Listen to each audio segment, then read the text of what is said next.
ஹனுமான் ஏன் ஜெகநாதரை கட்ட முயன்றார்? ராம பக்தியின் உச்சம் அஞ்சனேயர். ராமனை விட உயர்ந்த தெய்வம் இல்லை என்ற ஒரே நம்பிக்கையுடன் உலகம் முழுவதும் உலாவியவன். ஹனுமான் ராமவதாரம் முடிந்து கிருஷ்ணவதாரம் வந்த காலம். புரி நகரில் ஜெகநாத் என்ற வடிவில் கிருஷ்ணர் மக்களால் பெரும் தெய்வமாக வழிபட்டார். அந்த செய்தி ஹனுமான் காதில் விழுந்தது. ராமரை விட வேறொரு தெய்வமா என்ற கேள்வி அவரின் மனதில் எழுந்தது. உடனே ஹனுமான் புரிக்கு சென்றார். ஜெகநாத் ஆலயத்திற்குள் நுழைந்தார். அப்போது ஜெகநாத் மெதுவாக சிரித்தபடி கேட்டார், ஹனுமான், உன் வலிமை அளவில்லாதது என்று கேள்விப்பட்டேன். என்னை கட்டி வைக்க முடியுமா? அனுமன் சிரித்தார். இது என்ன சோதனை? நான் மலைகளையே தூக்கியவன். தன் வாளை நீட்டி ஜெகநாத்தை கட்ட முயன்றார்.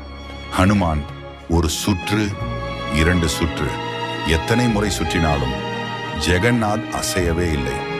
வாள் மட்டும் முடிவில்லாமல் நீளமானது. அனுமன் வியந்தார். அவர் தலை குனிந்தது. அப்போது ஜெகநாத் சொன்னார், ஹனுமனே, நீ ராம பக்தன், அதில் சந்தேகமில்லை. ஆனால் ராமனும் கிருஷ்ணனும் ஒரே பரம்பொருளின் அவதாரங்கள் தான். அந்த நொடியோ அனுமனின் அகந்தை கரைந்தது. அவர் மண்டியிட்டு வணங்கினார். ராமர், கிருஷ்ணர் இருவரும் ஒரே சக்தி. அந்த நாளிலிருந்து இந்த உலகம் கற்றுக்கொண்டு இந்த மாதிரி